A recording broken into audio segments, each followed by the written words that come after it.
What is going on, everybody? Welcome to the Locked In Sports Podcast. I'm William Locke, and joining me today is Luis Barranco. Luis, it's the first of the month, which means rent's due, my parking payments due, and it also means team of the month. It's also gaslight and water down here. So team of the month is here. Happy week. We're at week 5 now. As they said, Superman, Ant-Man, and Dead Man, Wolves in 5 to some people. If you guys stayed up like me till 2:00 in the morning, wrapping up the late night baseball slate, working on this podcast and watching, the Minnesota Timberwolves eliminate, Father Time as we saw last night. But, it is the MLB podcast, and we are through 5 weeks of the MLB season. We have seen a lot of craziness. Who would have predicted that the Mets would be top 5, top 2 team in baseball right now? Who else would have predicted that the Baltimore Orioles are absolute dog water and that the Colorado Rockies went 5 for 25 to start out the year? That is the MLB season in 2025 to a nutshell. William, you are in Chicago and I am in Miami. So how are you doing? How's everything going? I am in Chicago still. I'm good. Got James's college graduation this weekend, so driving over to Ann Arbor for that. Looking forward to it. He will be joining the workforce this year, which is always, for us, it was tough graduating in the COVID year. I guess you graduated the year after me, but COVID year was tough, so wishing him the best of luck in graduation. Obviously excited for that. We'll talk about the Yankees later. I need to get my thoughts on the Yankees, but yeah, it's still a little chilly. We're in the 50s. We had a couple nice days earlier this week, and it's rainy today. So I think the White Sox play the Brewers for the final game of the series. Might get rained out. Has the potential to get rained out today, but 2 p.m. 2 p.m. First pitch out there at Guaranteed Rate Field today. 1 p.m. local, I believe. And I believe also, they're playing in Pittsburgh. The Cubs are playing in Pittsburgh today. Yes. So, yeah. Before we start talking about team of the week and team of the month and all these big teams and everything, and we continue talking, whatever's going on in our world, can we all talk about what big of a train wreck the LA Angels are? I feel like they might be the biggest train wreck in baseball. They're just franchises in baseball and just professional sports that you just associate with mediocrity or just total like poor quality. In professional football, you do have the Cleveland Browns, I believe. In Big Ten football, no disrespect, no shot to any of these teams, but I feel like if you have a Rutgers, Preciano, or a Northwestern scheduled on your or Purdue on the schedule, I feel like that's an easy win. In an NBA basketball, Charlotte Bobcats, Charlotte Hornets, Wizards capture they're doing capture the flag. But the whole point is we talked about it last week on the podcast with their whole travel day. Such a shame to see that Mike Trout, essentially a year to the day, leave the game with knee soreness. Along with that, having 2 pitchers come to the mound, like they just look like an absolute out of sorts. It's like, my question is, and this is going to be the question of the podcast, could, let's say, a Vandy baseball, which we attribute to like Alabama football in their heyday, beat a Colorado Rockies or an LA Angels squad? No chance. You don't think so? No chance. No, these arguments are ridiculous. You don't think that the prime, like those, like I remember, I think it was 2 Saturdays ago or Saturday and a half ago, I was doing research, and I looked at what year was it? It was the last year of Austin Martin. Yeah, I can't remember what year, but yeah. I feel like that team could easily beat the Rockies. Well, Devil be talent. They had Jack Leiter, Kumar Rocker. Like Kumar may not be pitching great, but they had JJ Bleday, Austin Martin, like a ridiculous team. I know the Rockies are terrible, but they've won 5 games out of the 30 they've played. If you gave Vanderbilt baseball, prime Vandy baseball, 30 games at the major league level, they would win maybe 1 or 2. And I know these teams play each other in spring training, but it's always at the very beginning of spring training, and you get the minor leaguers mixed in there. If it's middle of the season, like kind of where we are right now, toward the first half of the season, prime Bandy versus whatever bad team, I'm still taking whatever bad team every single time. But you know what? We're not going to talk about bad teams. We're going to start to highlight the premier hitters and pitchers of the sport. You know, as a locked in sports special and staple, every month we release a team of the month. It goes to the best hitters in the game currently and the best pitchers in the game currently.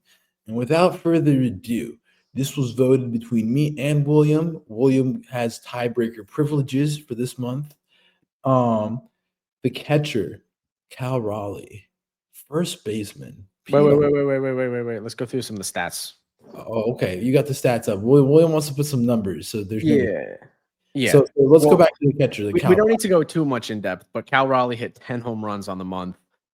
He had he only hit 233, but a 155 WRC plus. He led catchers in Fangraphs WAR with a 1.4. So I think he was a pretty easy pick. I think the other person we had on here was Will Smith from the Dodgers, who's played 6 less games. He is hitting 316 on the year with a 160 WRC plus, but he only has 3 home runs. And Cal Raleigh's tied for the major league lead with 10. So I thought that was the pick. At first base, as I said, Pete Alonso. I mean, look at it, Buddy's Savant page. Last night he almost had an upper decky, not to be confused with the Zen upper decky, but like this dude fouled off a nuke over at Citi Field that went foul. Yeah, he easy pick for first. I feel like he 2.0 WAR Fangraphs, which is 0.9 higher than everybody else. 7 home runs, 343 batting average, 211 WRC plus. The numbers are really good with him. OPS 1.132. Easy pick for first. At second, we've gone with Brendan Donovan. We could have given it to Mookie Betts Jr., a.k.a. Christian Campbell, but we've decided to go with Brendan Donovan. Cardinals last couple of days have had some hot days, but I mean, the Cardinals have looked pretty decent these last few games. Well, it is the Reds, and I know your opinions on the Reds, but they did beat up on them in that doubleheader yesterday.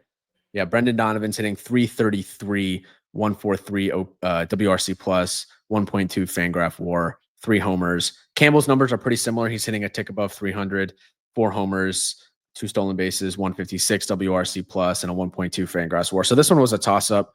And you could also say Bryson Stott. He was in the running. Bryce Terang had a really good month, 8 stolen bases, hitting above 300. But we went with Donovan. Had to give some love to the Cardinals, who, I mean, they still under 500, but they've had some guys kind of bang in that lineup. Shortstop, Bobby Witt Jr. Yeah, that's a no-brainer. 20-game hit streak. I didn't see. Did he get a hit last night to extend it? Yeah, he extended it to 21 last night. 21-game hit streak. That is incredible. And it kind of just shows you how insane Joe DiMaggio's record is on 56. He's not even halfway there yet.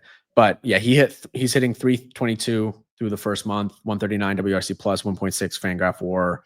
Doesn't have the home runs, only 2, but 9 stolen bases. And yeah, I mean, he's the best shortstop, I think, in the game pretty easily now. Second place was probably Lindor, I would say. Yeah, he was up there. Yeah. Third baseman, Alex Bregman. I don't think there's anybody coming close to this one. What a signing. What a signing for the Red Sox. This guy has been incredible for them this year. He hit 328 last month in the first month of the season, 7 home runs, 24 RBIs. He's hitting, he has a 401 OBP. The numbers are incredible. He just looks like he's tailor-made to play in Boston. Slap balls off the wall there and left. And I know the Red Sox, they had a tough game last night. They blew the game when they were up 6-0 in Toronto. But I still feel really good about that team in the American League East this year. I feel like the rivalry is going to be back this year, which the Yankees and Red Sox don't play until June, but I'm getting the feeling that both of those teams are going to be there this year. So I'm excited for that. June 4th through the 6th, I believe. Or 6th, no, 6th through the 6th through the 8th. You're gonna see it. Yeah, Now, it's some. Yeah, I mean, I can just pull it up. Yeah, 6th through the 8th. You got it. now the outfield, Aaron Judge, Fernando Tatis Jr., and Corbin Carroll. I mean, easy. Judge. He's hitting 427 through his first 31 games. Hit a home run last night, up to 10. 3.2 Fangraph WAR is more than a lot of teams. I think they were saying on the Yes broadcast last night, it's like more than 8 teams or something, four or 8 teams, something like that. Tatis, 8 homers, 7 stolen bases, 345 batting average. He's been great. 2.1 Fangraph WAR is second amongst outfielders, and then Corbin Carroll, third amongst outfielders in WAR.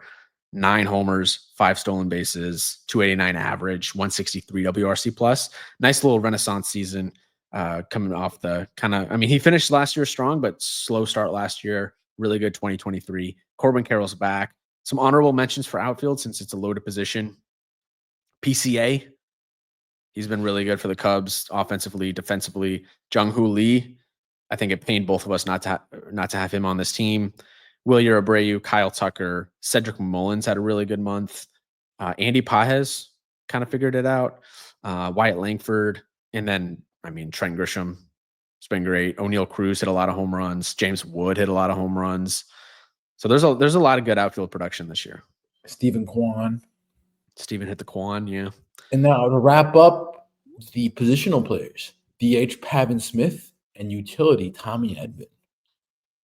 Yeah, Tommy Edman playing a little second base, playing a little outfield, hit 252, 8 home runs is the reason he gets that utility spot this year or this month. Tommy Tanks, they're calling him.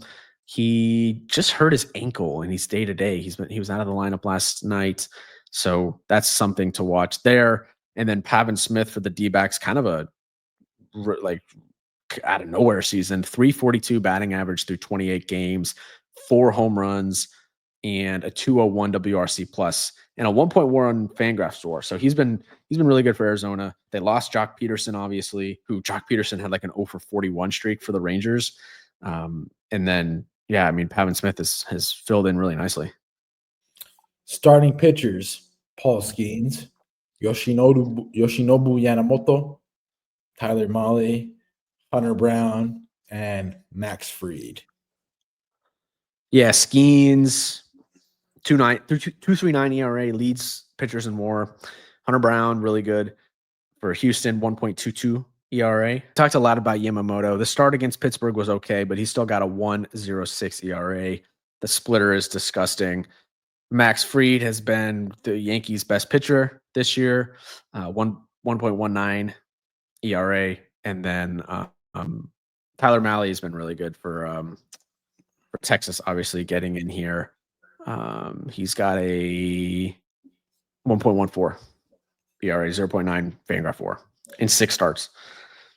And for your relievers, we're going with the relievers on the West Coast with Robert Suarez, Andres Munoz, and Mason Miller. Yeah, Robert Suarez and Andres Munoz have been battling for the saves lead this year. Suarez has 12, Munoz has 11. They've both just been completely lights out. Same with Mason Miller. He has 9 saves on the year. He has had less save opportunities, but they all have ERAs under, well, Munoz and Suarez have an ERA under 0. Munoz has a 0 ERA, and Mason Miller has a 1.64 ERA. So those guys are completely lights out. Once you get to the 9th inning, forget about it. Hey, that San Diego pen, once you get to the 7th, it's pretty much over. 7th or 6th. Mm-hmm. Once they hand the ball out to the pen, that's the biggest thing with San Diego. But that concludes Team of the Month. William, any notes regarding Team of the Month? Any notes regarding any players, things to look out for, interesting stats and factoids? Yeah, I want to do just a stats overview, and maybe we can do a standings overview too as we wrap up the first month. So just some of the leaders. Home runs right now, it's a 3-way tie for first. Aaron Judge, Cal Raleigh, and Eugenio Suarez all have 10. RBIs, we don't really care about RBIs. Batting average, Aaron Judge leads the way at 427. Second is Paul Goldschmidt at 356. Third is Tatis at 345. Can Aaron Judge hit above 400, or how long can he keep that up? That is something to watch. If you want to look at your doubles leader, that is Bobby Witt Jr. Your stolen bases leader is Elly De La Cruz with 13. Second place, PCA, O'Neal Cruz, and Luis Robert, all with 12. And then if you look at pitchers, strikeout leader, Mackenzie Gore of the Nationals right now. Luis, I know he's on your fantasy team. You're loving that. Zach Wheeler. He's available for trade. Okay. Zach Wheeler, number 2. And number 3, leading the American League in strikeouts. Luis is going to continue to eat crow with this one. Carlos Rodon.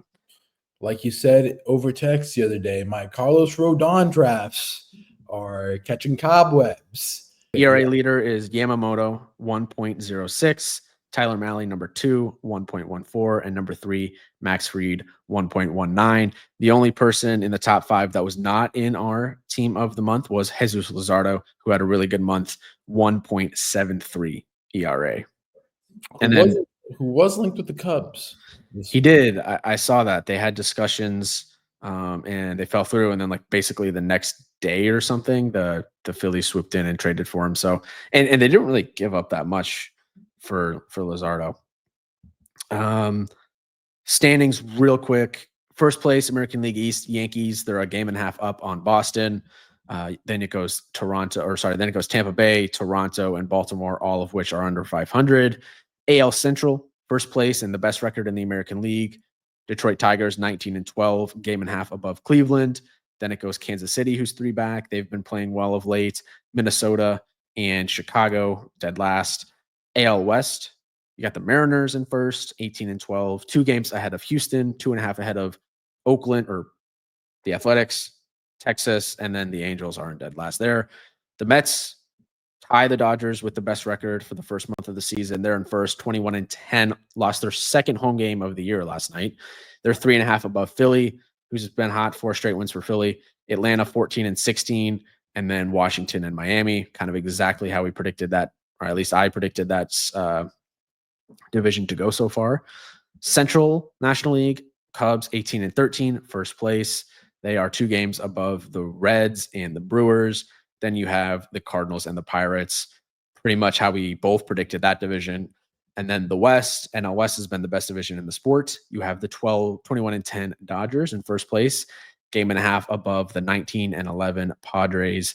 And then the 19-12 Giants are 2 back. And then you have the Diamondbacks, 16-14, 4.5 back. And the Rockies are 5-25, 15.5 games behind the Dodgers. And with that note, we will close out the month. Now, off to the most important thing of the podcast. As we do every week, it is Yankee Talk with William. William is our resident Yankee fan aficionado. We review the week in review for the New York Yankees. And for this week, front half of the week, the Yankees went out to Baltimore after having a series refresh my memory, against Toronto, in which they won a doubleheader on Sunday, and they went to Baltimore, which they ended up taking 1 out of 3. On Monday, Orioles won 4-3. Will Warren was only able to get to 3 1/3. Sagano had a great start for the Orioles. And then Tuesday, Yankees exploded, winning 15-3. Rodon had a great start, pitching 6 innings, 2 hits, 2 earned, 1 walk, 7 strikeouts. Kyle Gibson gave up nukes, giving up back-to-back to start the game. And then Jazz Chisholm left the game with a flank discomfort, which is interesting to see when he will be back. He was available on the bench last night, and the Yankees lost 5-4 against the Orioles, but he did not come to play at all. He was not inserted into the game. Orioles won Wednesday night's game 5-4. Judge went 3 for 3 with a homer. Goldschmidt had a homer as well. And finally, Carrasco was not good, but was not great. So he was just a little bit of average. Carrasco, Austin Wells, Bellinger, and Dominguez struggled. William, take it away. Going 1 for 3 against the Orioles. I know you're not too happy about it with the Orioles' concerns on the pitching being one of the worst teams in baseball, like we said on Sunday. You got to get these games now and beat them when they're down to completely eliminate them from the race and not give them life. Mm-hmm. Yeah, exactly. It was a frustrating series because you didn't face, at least in my opinion, any pitchers that I thought were all that great. Sagano, I mean, on Monday, the guy had I think it was 8 strikeouts or something on the year, and he finished with 8 against the Yankees. That was disappointing. And then, you kind of use up all your runs on Tuesday, which was a great game. Super enjoyable to watch them just beat up on the Orioles the way they did. I almost felt bad for Kyle Gibson, his first game back from injury. They gave him some money this offseason to come over. He signed late, and that's why he started late. And he just got shelled, just completely shelled. He was leaving everything up.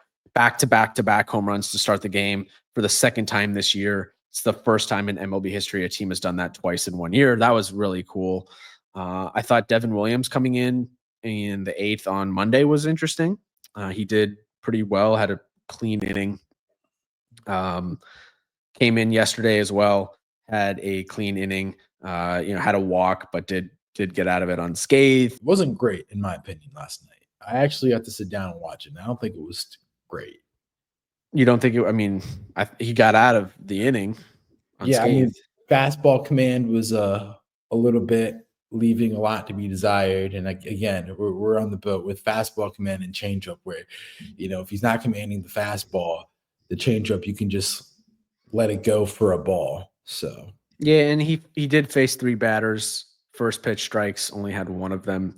I looked to first pitch strikes as kind of like how you're doing against command, or how you're doing command wise. So yeah, I think that's fair.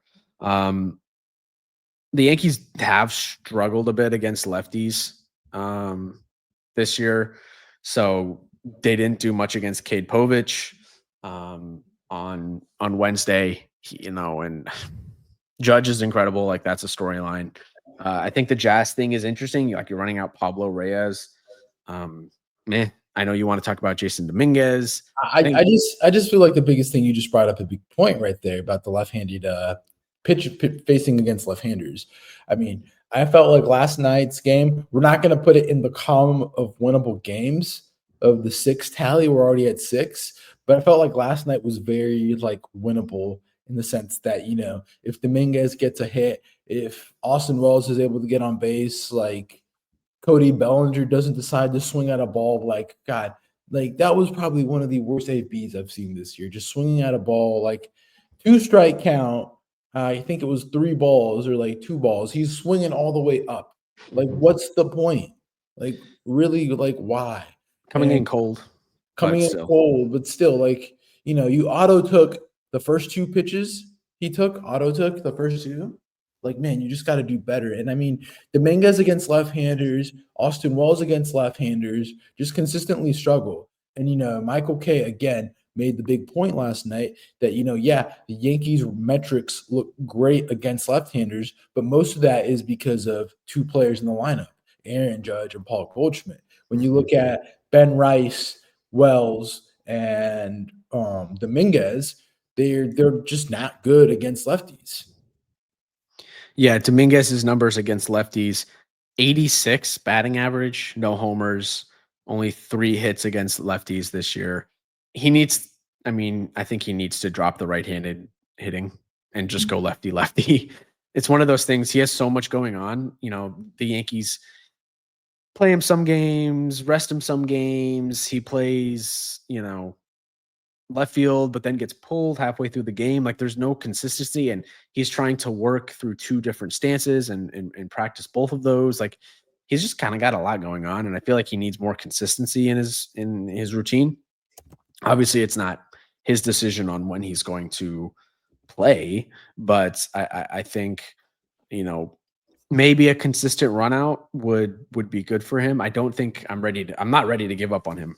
I think it's way too early to give up on Dominguez. He hasn't played that many games at the major league level, was hurt last year, obviously came up at the end of 2023. So not out on Dominguez yet. I think there's concerns, but I also do think there's ways for him to to improve. Like I see the skills there. It's just he hasn't put it all together. And you're right. Against lefties, he hasn't been great.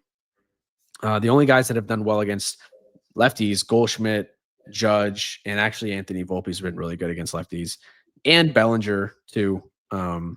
333 batting average. Oswaldo's been pretty good against lefties, but you look at guys like Trent Grisham, he's been okay against lefties. Ben Rice has really struggled against lefties. Austin Wells really struggled against lefties. Jazz Chisholm, I mean, he's just struggled in general, but he's struggling against lefties. Escara, Peraza, and then Pablo Arraez, all those guys struggling in general and against lefties. So something to watch. Ben Rice, 138 against lefties. Austin Wells, 211. Like, that's just not going to cut it. And at the end of the day, like, we bring up those guys, like, they got to get it together. You also have to bring up the point of, like, what is the organizational plan with Dominguez? Like, this, Cody Bellinger gets days off. Everybody gets days off. And, like, I feel like the leases are so short when it comes to Dominguez. Like, it'll be one day, like we talked about it earlier in the season, like end of the game, 7th, 8th inning. Okay, Dominguez, you're sitting. You're not going to play defense. How are you going to prepare him to play the postseason in left field? Mm-hmm. Really?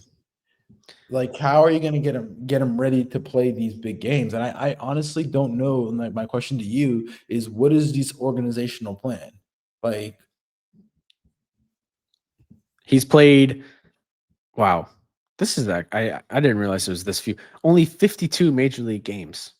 I thought it was at least at like 75, but only 52.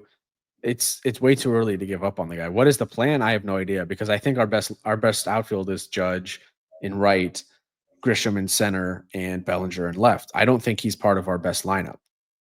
Maybe against righties he is, but you got Bellinger and Grisham who are both left-handed hitters. So both of those guys in theory would be in the lineup against a righty as well.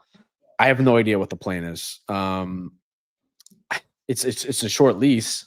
I'll tell you that for sure. And if you look at like his lineup tracker, he started the first like 10 games of the year. Then they gave him a day off. Then he played 2 games. Then he had a day off. Then he played like 6 games. Then he had a day off. Then he played 5 games. Then he had a day off, played 3, day off, and played last night. Like it's been really inconsistent. And you look at a dude like Cody Bellinger. I know he's a starter, but when he's been available, he's essentially played every single game except the games that he was injured and had food poisoning. He's only had 2 off days, and those were to manage the back stiffness that he has. Grisham is a guy that I think has earned a consistent spot in the lineup, especially against righties. So I don't know. I don't think it's out of the realm of possibility to say like he might be a bench player for us this year, Dominguez. Neither does Bellinger. Bellinger doesn't look right at all. Oh no, he's been but I'm just saying, like they're gonna have to find, if they're gonna want to like win in October, you have to get some production from like the other guys. It's crazy how a week and a half ago Volpe was enemy number 1, but I mean, I really didn't have an issue with Volpe in this series at all. No, like, yeah, I had issues with some of his swing decisions. Like, he was a 3-2 count or a 3-1 count, and he swung at a fastball, like a ball outside of the zone, which, I mean, if he would have taken it, it would have been a walk. Thankfully, he was able to get on base and get a single. And again, that's 1. And 2, again, we fall into the same issues. Like, it's a 3-5 game, 4-5 game. Somebody gets on base, but who's getting on base? Judge, Goldschmidt, Austin Wells, like just negative base runners.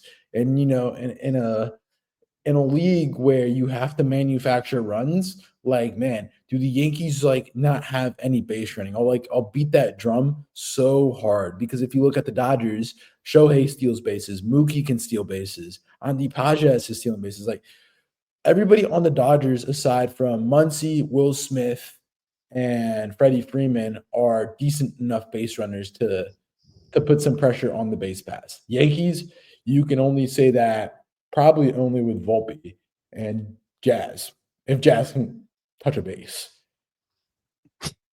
Yeah, that's the problem. I don't know what happens first. Should George Sanders gets drafted, or Jazz Chisholm touching a base, or LeBron getting out of the first round at this point? That's That's the problem. Base running is a concern. Anthony Volpe, though, on a 6-game hitting streak, he had 3 doubles in this series against Baltimore. So he's improved. I think he's been better. The Yankees are 17th in stolen bases right now. So first in average, first in OBP, first in OPS, second in runs, first in home runs. Like the numbers are great outside of stolen bases offensively. And the starting pitching ERA has come down. I think yesterday, like we know the clear weaknesses in the rotation. But there is an issue. There is a big issue with this rotation that I want to. It's clear. What I do you? want.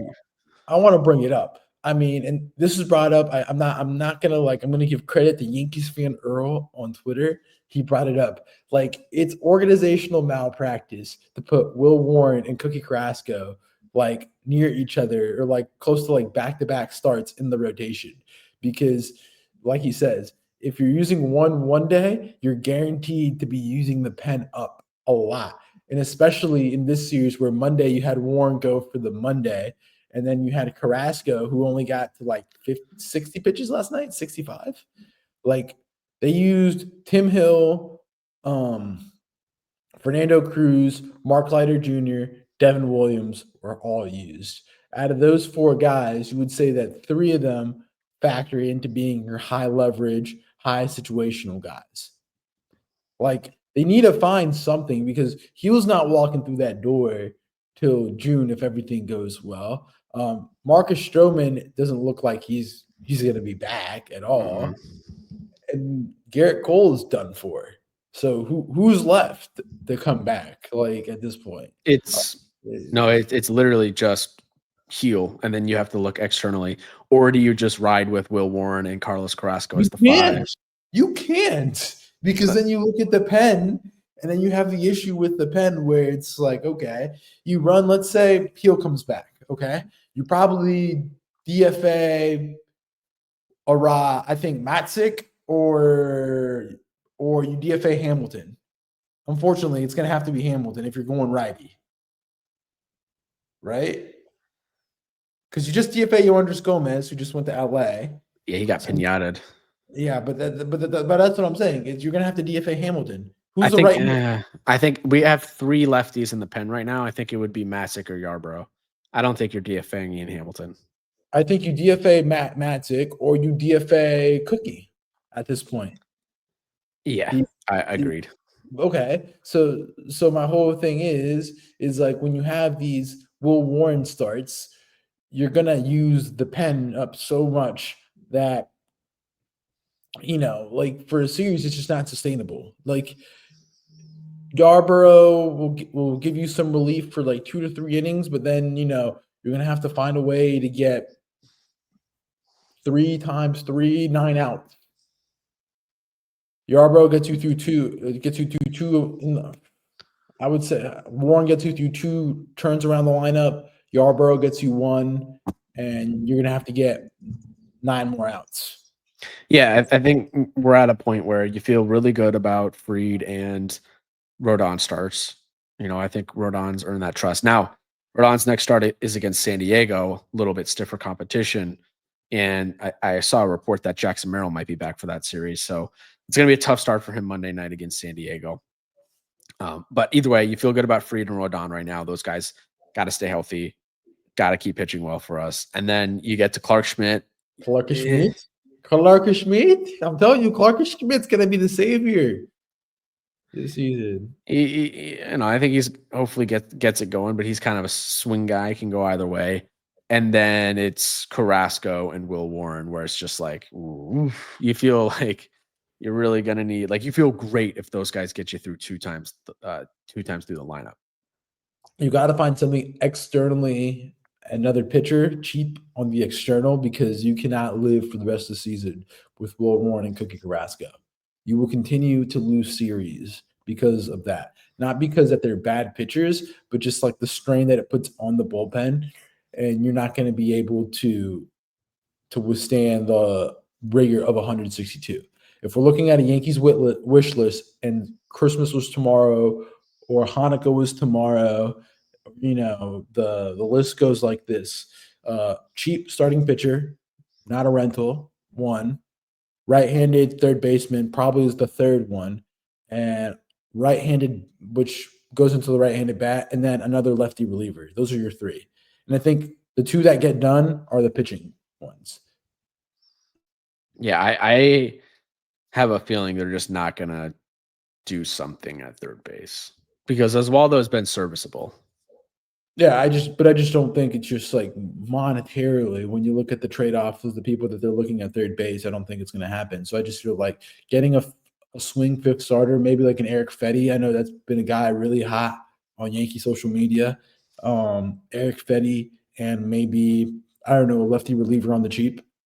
Just nothing from Detroit, please, because all those Detroit guys, like Andrew again, I was reading the report on like some like guy on Twitter made the thread about Fetter, the pitching coach, and just showed how all these Detroit guys get to Detroit and then they leave dog water. Same thing with the Mets. Mets and Tigers, best two pitching lines right now in the game. Yeah, we're looking at some voodoo magic they got going in Detroit. I think we've reached that point with them. But yeah, I just feel like there's just not going to be third baseman available. Think about him. Eugenio Suarez won't come available unless the Diamondbacks go completely dog water. And I don't think you want Eugenio Suarez because the only thing coming off of his bat is a ball 450 deep, or you're feeling a 25 mile an hour gust, and that's not from LaGuardia. That's from his freaking bat. So I don't know. I just feel like that's just the needs. I mean, I liked what I saw from Cruz. I liked what I saw from the bullpen. But again, you need to find production and you need to find another hitter another productive hitter and another productive pitcher. Arenado will be available. The Cubs or the Cardinals will fall out of it. They won't do it, but they won't do it. I guarantee you. Yeah, they won't do it because it's too much money tied up. And then let's look at the Cardinals again. I know we're going to talk about the Cardinals a lot probably for the next month and a half. Arenado won't come. They won't do it because there's too much money tied up. And you have DJ LeMahieu coming back on Friday, starting his rehab assignment again. He got a cortisone shot this week. At this point, he needs his own, medical team traveling with him to games. At this point, Yeah, he already got hurt in his rehab. The hip. Yeah, I know. He's going to be one of those like part-time players. Like, those people you pay for $20 an hour work, that's going to be DJ LeMahieu. If that. He's not going to be a W-2. He's going to be a 1099 independent contractor for the Yankees. That type of vibe. $15 million a year for LeMahieu, 2 more years. That's one. And you look at the Cardinals, Brendan Donovan, but would you abandon the whole Dominguez project for Brendan Donovan? Wait, you can slot him in the outfield? He has played outfield before. He is second base. You could put him at second base and slide Jazz over, but I don't think you want to do that because Jazz. He plays second and left. Yeah. So I don't think left field is because I think we have the outfield in Grisham, Belly, and Judge. Once hopefully Belly gets going. I don't know if you've seen Belly's Savant page, but it's a sea of blue. Looks like California or something. Yeah. Yeah. I think catcher is also a conversation that might need to be had. Oh, so now we're doing the JC Escara combo, the backup, but I think you factor in Ben Rice into that equation once. I think, and hear me out. Let's say the Yankees go get Eric Fetty and Brendan Donovan from the Cardinals. What if they move on from Jazz? I think move on from Jazz and whoa. No, I don't think they're going to move on from Jazz. Why not? Why are we defending Jazz? Like, we're not defending Jazz. We were like, I love Jazz, but like when you look at it from an organizational value, like, yes, great defender, but when his bat's not there, like, what is he? And the thing is, he is young. He does have a lot of trade value still available that you could be able to move him in the winter to another team with, like you said, some players, when they get the lights flashed on and pinstripes, can't do it. They regress and they don't do it. Other players rise to the occasion. And right now, it's a mixed bag with Mr. Chisholm. He's been really good defensively, I think. defensively, but I think you can get that from a lot of other players. It's an upgrade from what we had at second base defensively last year. And he's fourth on the team in home runs with 7. Like the power has been there, but he's struck out at just a crazy clip. I'm not ready to give up on Jazz. I don't think you're giving up Gold Glove defense with Brendan Donovan. I don't think the Cardinals would trade Brendan Donovan though. Like he just came off such a crazy month. His trade stock is super high. If you were to get traded, just looking at him contractually, you got 2 more years of control, 2 more years of arbitration on him until he's a free agent in 2028. So the Yankees have a couple more years of control on Chisholm as well. Jazz is under control through 2027. So a year before Donovan. This year and next, Jazz is under control. I don't think they get rid of him. He's cheap. Right now he's at 5.8. And hopefully you get better production from him offensively the rest of the season. I'm not giving up on Jazz this early. That's ridiculous. Is he good enough to be a Yankee right now? Yes, not right now, but not everyone is going to hit 300 for the I'm not saying season. 300, but right now he's out and like he's uncompetitive at bats. I agree. So I'm asking you the question: is he good enough to be a Yankee right now? The way he's been playing. Yes or no? The way he has been playing, no, I guess, but I think he is good enough to be a Yankee. I don't think it's ridiculous to give up on a dude after a month. I'm not saying, but I'm just saying it seems like you are. That's what it seems like. If this doesn't improve, I mean, Donovan, as you said, is cheaper, has 1 more year of contractual arbitration, and that's 1. And 2, if you can find other ways to upgrade the roster with him, you have to. Remember, we talk about this 301 in this roster constructed of the Yankees. You have to build the best 40-man, 26-man roster on a day-to-day basis. And if that means you have to sacrifice Jazz to go get an upgrade at third base or at starting pitcher, I mean, you do have to explore the avenue and you do have to really think hard about it.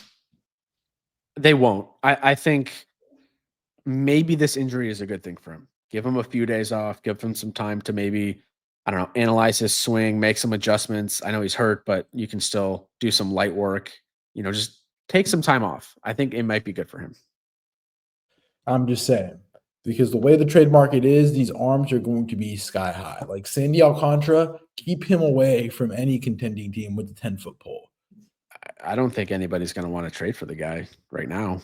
So, yeah. But William, let's talk about it. I mean, Yankees went 1 for 2 this week.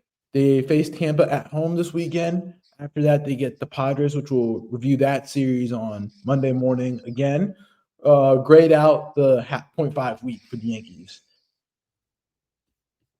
I'll give it a 4 because Tuesday was great, scoring 15 runs, super enjoyable game.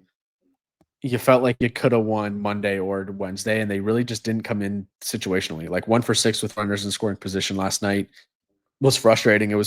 It's kind of been consistently guys at the bottom of the lineup, Dominguez, Oswaldo coming up in those situations, I feel like, and getting out, especially Dominguez. So, yeah, disappointing series. You want to take advantage of the Orioles, who are just bad right now, 12-18. But, yeah, 4. 4. All right. I'm just saying. Don't be so close on that Jazz thing. I mean, hey. Okay. I'm just saying, keep an open mind. Sometimes you got to sacrifice. It's like the Grizzlies. You might have to give up Desmond Bane to go, make the roster better. Yeah. Well, you're rolling your eyes. Like the Grizzlies need divine intervention if they want to win anything. They need divine intervention. Oh God, here we go again. Rays series this weekend. They're off Thursday, the Yankees, and then Friday, Max Fried versus Ryan Pepio. Saturday, Clark Schmidt versus Zach Littell, and then Sunday, Will Warren against Taj Bradley. Oh, well, you can chalk up Sunday as an L. Let's go 2 for 1 again. So try to win 2 of 3. It's always the goal. Win the series. Win the series, and that's what they not do. I mean, you could have given Baltimore life. But as we conclude with that, let's talk about some other series this week. We can talk about St. Louis now that we talked a lot about them. I mean, beat belt to ass situation on Wednesday. They went back to back in game 1 in the 9th inning. They were up 1-0 and they just went berserk in the 9th. And then game 2, they won 9-1 on the second game. Reds won Monday, but William, how we feeling about these teams? What you feeling about the Cardinals? I feel like their players are playing to improve their trade stock because I don't think they're going to be in the race at all. Okay, that's But yeah. Victor Scott, nice game. Mason Wynn, 2 home run game. He's been playing better. Yeah, Mason Wynn had himself a day yesterday. Yeah, I think he's a good foundational piece for them. And Wilson Contreras also had a big day. So they destroyed the Reds. Disappointing for the Reds, obviously. They are now 16 and 15. They're just middling. They're just kind of. We don't need to talk about much about the Reds. They're just middling. I mean, congrats. They beat the Marlins and the Rockies. They had a nice little winning streak against the worst teams in Major League Baseball. Gavin Lux has been good. 327 average, 855 OPS. He's been one of their best hitters. Remind me in July. I know. All right, let's go north. Let's stay in the state of Ohio. Get this out of the way so William doesn't have to suffer. Minnesota and Cleveland played a series. Guardians won 2 out of 3. Twins won the first one 11-1. Gavin Williams got shelled. Bailey Ober was decent. Keeping that hard hit rate down. Tuesday, Guardians won 2-1, and then yesterday they won 4-2. Any Class A pitched on Tuesday, a scoreless top half of the ninth, walk-off homer from Manzardo. Twins are now 4-11 on the road. Any notes on these teams? Well, the Twins fell to 4-12 yesterday on the road. Yep. Luis Ortiz and like the Guardians have something in that rotation, I think. With Gavin Williams, bad start, but I still think he saw. There's 27th in starting pitching ERA, which is crazy. But I do think that Ortiz has something there and Bybee has something there. But I think they need, if they're gonna want to push for this division, which I think they want to, they're gonna need another arm in there. I don't think it's coming in internally. So that's something to watch. I mean, Shane Bieber, Tommy John last year. I don't know what his timetable is for a potential return. Same thing with John Means. I don't think he's going to be back. So I think they're going to have to go out and do something with the starting rotation. But they're hitting the ball. I mean, Quan and Jose Ramirez have been great. And Manzardo, he's good too. So not much about this series. Byron Buxton had a really good catch as per usual. He's a great defensive center fielder. But yeah, the Twins, I think it's another team where you're looking at guys for potential trades at this point. Let's talk about the Rockies series. Rockies 5-25. Braves won the series 2-1. Braves won Monday 6-3. Braves won Tuesday 8-2, and the Rockies won 2-1 yesterday. Chris Sale had himself a start, but no run support. Talk about it. How we feeling? Braves are slowly hopping out the cellar, in my opinion. Yeah, I wish they got the sweep. Like, it's Colorado. You want to win every single game. But I also want to congratulate the Rockies on winning a game. Their 5th of the year. I think it's week 5, 2 pods a week. I think we've done like 10 podcasts this year for the MLB season, and the Rockies have 5 wins. So something to watch. Well, we have more podcasts than wins than the Rockies. That should be a prop bet for the listeners to respond. That should be. They're on pace to finish worse than the White Sox did last year. Herman Marquez has been bad, but Dollander was good yesterday. 5 2/3, 2 hits, 1 earned run, 4 strikeouts. Congratulations to him. Chris Sale had 10 strikeouts in 7 innings, but Brenton Doyle home run in the 3rd won it. Like I said, I think the Braves won the sweep there in Colorado, but a series win nonetheless. They're 14-16 now, so they're getting there. It's unfortunate for them that the Mets have just been so hot to start the season that they've fallen behind a bit, but the Braves are not out of it at all. And if you look at their upcoming schedule, they have a series against the Dodgers this weekend, which is going to be tough. They're facing Yamamoto, Sasaki, and Dustin May. So Yamamoto on Friday night will be tough. But then they go 4 games for Cincy and then a 3-game set against Pittsburgh. So maybe try to win 1 against LA, maybe 2, who knows, and then really dominate those Cincinnati and Pittsburgh series and really, the goal for them is just get over that hump of 500 and then go from there. They're 6.5 back in the division right now, so it's not completely over. Fangraphs gives them a 69% chance to make the playoffs still, which is interesting. Detroit and Houston. Houston won the series 2-1. Houston won Monday 8-5 and Tuesday 6-4. Javi Baez grand slam gives Detroit the 7-4 victory.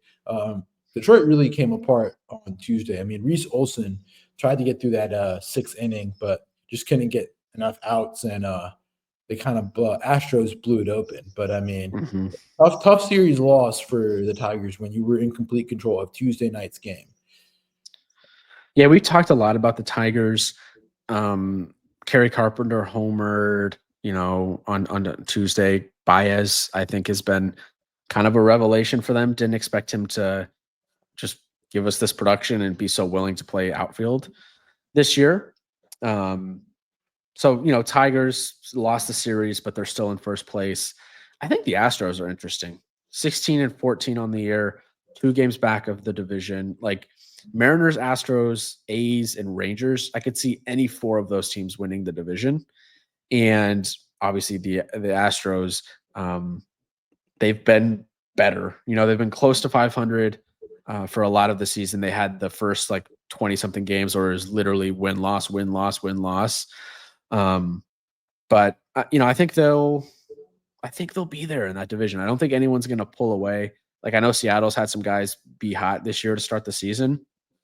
We'll see if they can keep up that production in the lineup for the full year. You had a MLB debut yesterday from AJ Bluebaugh for Houston. He went 4 innings, allowing 2 earned runs. Elite name. Do you see his jersey number? His jersey number is, yes, I did see his jersey number. Altuve, interestingly, said he didn't want to lead off because it's such a long run from left field to the dugout and then to go hit, which I thought was kind of funny. So he was hitting second starting on Monday. Had led off before then. Interesting. Let's wrap these garbage can series up quickly. Dodgers swept Miami 3-0. Kansas City beat Tampa. Has won the series as of so far 2-0. Milwaukee and Chicago play today. Milwaukee's won the first 2. Seattle swept the Angels 2-0. Any notes on those? Jorge Polanco's hot. Trout moved precautionary. Glasnow IL. Glasnow IL, shoulder inflammation. That Dodgers rotation continues to thin out. I saw that they're shutting him down for 10 to 14 days. So it could be a while for him. Snell got shut down. I mean, I hate to say it, but we kind of said it's a matter of time before Glasnow gets injured. It's kind of just with his track record, it's the way it's been.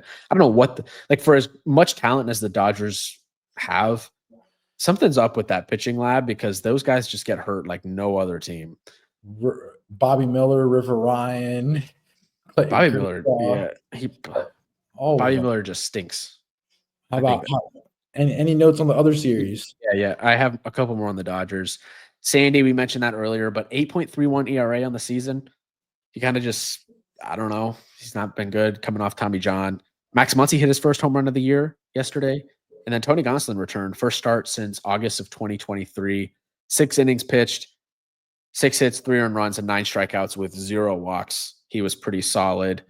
You mentioned the Rays. Bobby Witt extended that hitting streak to 21. Nothing from Brewers. White Sox, really. The White Sox are looking to avoid the sweep today. And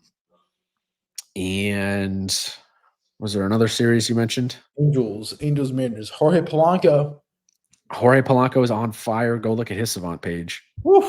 Yeah. Is he on your fantasy team, I think, right? Yep. Yeah, that's right. I picked him up yesterday, and I was like, yep, thank you very much. Picked him up 2 days ago. So, yeah. I mean, they're pretty much hot. Quickly, let's go to I want to talk about the Nationals Phillies series, man. The Phillies pen sucks. Phillies won 7-6 on Tuesday, and they won 7-2, but that pen is just awful. If it wasn't for late game heroics on Tuesday and for Keibert Ruiz completely whiffing at catching a baseball from that Dylan Cruz throw, they could have lost that game. Aside, I really do think it doesn't get talked about a lot, but the Phillies defense is a problem. There's been a lot of these games that they've been too tight because the defense has failed to do its job. Errant throws, just bad fundamentals all around. Happening way too often, happening against Miami. I mean, just something to keep note. You had the Miami game last night, could have gone bad. They did have a couple errant throws. Just keep it it's not Red Sox level bad, but it and the bullpen is definitely a problem for Philadelphia. Why send them Devin Williams, man? Complete the holy trinity out there, get them all together. They're 27th in bullpen ERA. I don't know if I did see though the fan in Philadelphia. I think it was on Tuesday night when Jose Alvarado was pitching. He was doing like the wind up. It was pretty sweet. I love that. That was awesome. They got to get Devin Williams out there. I'm telling you. Yeah, and then we had Cubs Pirates. Obviously, a tough moment last night in the crowd. The fan fell from 21 feet from the right field stand. So last I saw, he's in critical condition in the hospital. So we just obviously hope he's okay. That was a really tough scene. Players obviously seem pretty shook up about it. So we'll see. Hope the next update is positive, but unfortunately, we don't have any positive updates on that right now. Scary scene in Pittsburgh. That's a really high wall up there. So hope he's okay. The game was the Cubs lost last night. They did win on Tuesday, and they're playing early today. I think like 11 o'clock my time. The rubber match of that series. So be tuned in on that. Andrew Heaney had a decent start on Tuesday night. Cubs PCA hit a home run. He continues to stay hot. Really good defensively. Cubs won 9-0 on Tuesday and 4-3 on Wednesday. Or the Pirates won 4-3 on Wednesday. So we'll see what happens in the rubber match today. Imanaga left the start early, but it did seem to be just leg cramps, so he should be fine. Yeah. Moving on. Boston, Toronto, we did talk about it. Boston offense won 10-2, and then Wednesday last night 7-6. Giolito came back from injury, super strong. 6 innings pitched, 3 earned, bit by the long ball in the 6th inning, but I mean, strong start. Red Sox offense, man. I think that's going to be the talk when we get to June, that series against the Yankees. It's going to be the Yankee pitching staff combating that gauntlet of the lineup of the Red Sox. I think the Red Sox lineup might be top 3, top 2 in baseball right now. Yeah, they've been great. I think another team to watch with the bullpen is the Red Sox. They completely blew it last night. They're 19th in reliever ERA. Giolito, his first start in like 2 years, damn near. So good to have him back. Yeah, he looked good, man. 6 innings. If you can go 6 innings in your debut for the first time in 2 years, whatever, like good start for him. But you can't lose games that you're up 6-0. Like that one would drive me crazy if I was a Red Sox fan. They went nuclear on Tuesday against Toronto, and those guys are finishing up their series today as well. I think it's a night game, actually, 6 o'clock or 7 o'clock local. Yeah, Tanner Houck, who's struggled, 7.58 ERA against Jose Berrios. Yeah, and they already played a series in Boston before this. So interesting to see that they've already had a lot of their games already done this early in the season. Mm-hmm. Next one, the A's blew it open last night, 7-1. Brent Rooker and Lawrence Butler. Lawrence Butler with the grand slam. They won the series after winning Monday 2-1. JP Sears looking good. Evaldi looked good for the Rangers. Severino was really good. And Rangers 15-2 on Tuesday, looking a lot like the Yankees. The ground went 6, 4 hits, 0 earned, 7 strikeouts. They did not hit a single home run on Tuesday. I mean, the A's pesky offense, my guy. Yeah, I think they're finishing up the series this afternoon in Arlington. Rangers just haven't gotten it going. I know Seager's been hurt, but they're a game above 500. So are the A's. Tyler Mahle is going 1.14 ERA, like we said. So that'll be an interesting game to watch today. Jeffrey Springs on the mound for the A's. Tough lineup. I think the A's are going to finish around 500. I think the goal for them is like 81 wins because I just don't think the pitching staff is good enough to sustain what is a really good offense, I think, at this point. But yeah, the pitching is just not there, in my opinion. Yeah. Again, they play Miami this weekend. And then the Padres, won the series 2-0, winning on Tuesday 7-4, and yesterday 5-3. Strong start for Michael King yesterday, and Nick Pivetta had a really good start in a pitcher's duel against Logan Webb. Pivetta went 5 1/3, 5 hits, 3 earned, 9 strikeouts. Logan Webb, 5 innings pitched, 9 hits, 5 earned, 6 strikeouts for Webb. Arraez came back, and so yeah.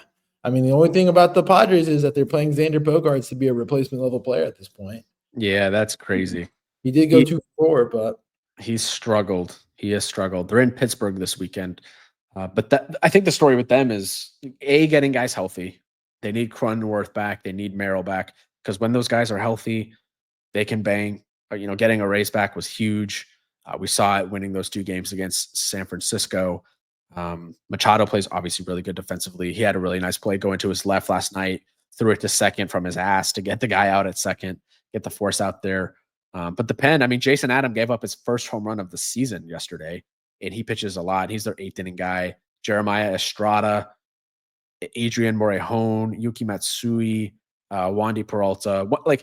They're a team that, with their starting pitching, they only really need to get through 6. Because if you get to 7, Estrada, Adam in the 8th, and Robert Suarez. Robert Suarez he leads the league with 12 saves. He's completely wipeout. If he's in the game's over. So it's kind of like the Kansas City Royals of 2018, where you're just asking for a little bit of length from your rotation. And I think they can get it with guys like Cease, Michael King. The question is, who's that number 3 guy? Is it Pivetta, who's been pretty good for them this year? Actually, I would say he's been really good for them this year. The 4 guy, maybe not as much, but you really only need 3 starting pitchers in the playoffs. They might have them. So I think San Diego is definitely a World Series contender this year. Did you see that Dalton Varsho catch? Yeah, dude, that one was crazy. Basically, running back to center field, to the wall, to the warning track, lost it, and then was barely looking and reached out to his left with his back not facing the ball and caught it. Really impressive from Varsho. Gold Glover out there. And you could tell, because they were losing 7-2 at that point. You could kind of tell he didn't want to crack a smile because the game wasn't going too well, but he couldn't hold it. The other outfielders came up to him and he had to crack the smile. So I thought that was a cool moment. That wraps it up for this week. William, any final notes and things for the week? Yankees got to win in Tampa Bay, or got to win at home this weekend against Tampa Bay. Take care of that series. It's a tough series pitching wise, facing Pepio and Taj Bradley. Some other series that I'm targeting this weekend to watch. Philly, Arizona will be fun. I just like watching the Padres. They're in Pittsburgh this weekend. They're a fun team. Dodgers, Braves in Atlanta will be a good series to watch. Seattle, Texas. I'm curious to see what Seattle can do against what I think is a good team in Texas. AL West battle there. Cubs, Brewers, always fun.